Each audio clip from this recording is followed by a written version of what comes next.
यार, कुछ सिटीज़ होती हैं जो आप विज़िट करते हो और कुछ सिटीज़ होती हैं जो आपको विज़िट करती हैं। मतलब आप वहाँ से वापस आ जाते हो, लेकिन वो सिटी आपके अंदर रह जाती है। पेरिस वाली है। एक बार चले गए तो ज़िंदगी भर याद रहेगा। तो अगर आप मेरी तरह सोच रहे हैं, अरे पेरिस तो बहुत एक्सपेंसिव होगा, बहुत दूर होगा, अभी नहीं, तो रुको, सुनो। मैं आपको आज 5 सॉलिड रीजंस दूंगा क्यों पेरिस आपकी बकेट लिस्ट का नंबर 1 होना चाहिए। Let's go.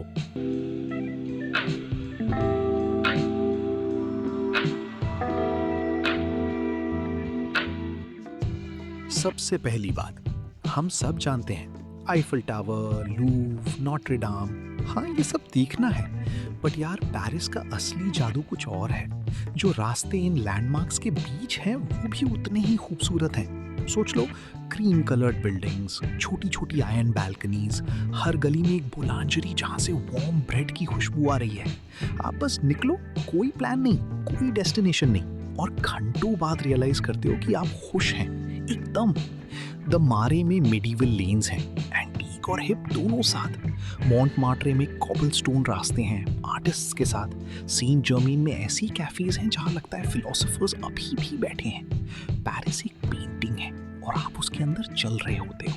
पेरिस का खाना अच्छा होता है ये तो सबने सुना है, बट मैं सिर्फ फैंसी रेस्टोरेंट्स की बात नहीं कर रहा, मैं रोज का खाना बोल रहा हूँ। एक क्रोइसॉन वार्म बटरी साइड वॉक पे खड़ा खाया, वो एक्सपीरियंस आपकी जिंदगी बदल देगा।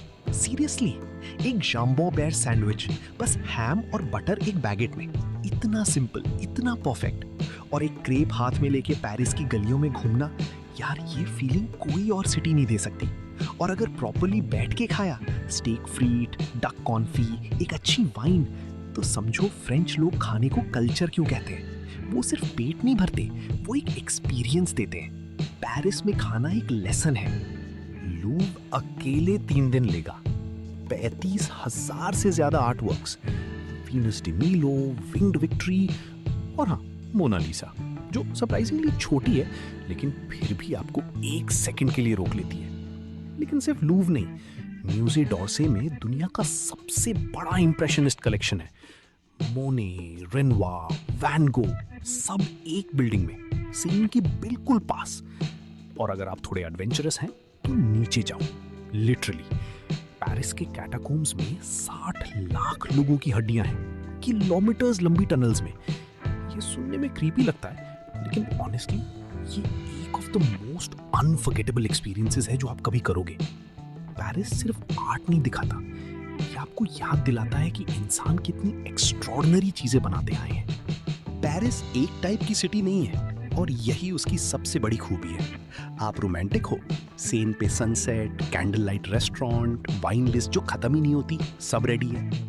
आप फैशन लवर हो, मरे के कॉन्सेप्ट स्टोर्स, शाम्पलीजी के फ्लैगशिप ब्रांड्स, डन। हिस्ट्री बफ हो, वसाई सिर्फ 40 मिनट दूर है।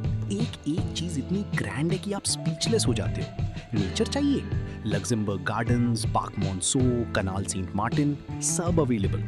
और अगर बस एक कैफे में 3 घंटे बैठ के कॉफी पीनी है, बाहर लोग देखने और कोई काम नहीं करना, तो भाई पेरिस में ये सिर्फ अलाउड नहीं है, ये तो ऑलमोस्ट कंपल्सरी है।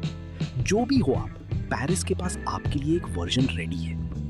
अब जो लोग सोच रहे हैं, अरे यार बहुत एक्सपेंसिव होगा, फ्रेंच लोग रूड होते हैं, लैंग्वेज नहीं आती, छोड़ो ये मिथ। पहली बात, एक्सपेंसिव होना जरूरी नहीं। पेरिस का मेट्रो चीप और एकदम एफिशिएंट। कई म्यूजियम्स महीने के पहले संडे को फ्री होते हैं। एक पिकनिक, थोड़ा चीज, एक बैगेट, एक बॉटल वाइन, सीन के किनारे, ये एक्सपीरियंस नियर 0 बजट में भी पॉसिबल है, और ऑनेस्टली बहुत पेरिसियन फील देता है। और फ्रेंच लोग रूड हैं, यार ये एक बड़ा मिथ है। बस इतना करो, बोंजूर कहो जब किसी दुकान में घुसो, मर्सी कहो जब निकलते हो, और देखो कैसे वो आपके साथ एकदम वार्म हो जाते हैं। पेरिस आपको लव करना चाहता है, आपको सिर्फ पहला कदम उठाना है। तो यार, फाइनल बात, पेरिस उन रेयर प्लेसेस में से है जो अपनी रेप्यूटेशन से भी ज्यादा निकलता है। वो आपको खिलाएगा बेटर देन ऑलमोस्ट एनीवेयर। वो आपको आर्ट दिखाएगा जो आप भूल नहीं पाओगे, और वो आपको कुछ ऐसे मोमेंट्स देगा, सीन पे ढलता हुआ सूरज, सैक्रे-क्यूर से पूरा पेरिस दिखता हुआ, किसी अनजान का अकॉर्डियन बजाना मेट्रो स्टेशन में, और आप सोचोगे यही तो ट्रैवल का मतलब है। तो प्लीज टिकट बुक करो, हल्का पैक करो और पेरिस जाके एक बार बॉन्जोर बोल के देखो, वो आपका वेट कर रहा है।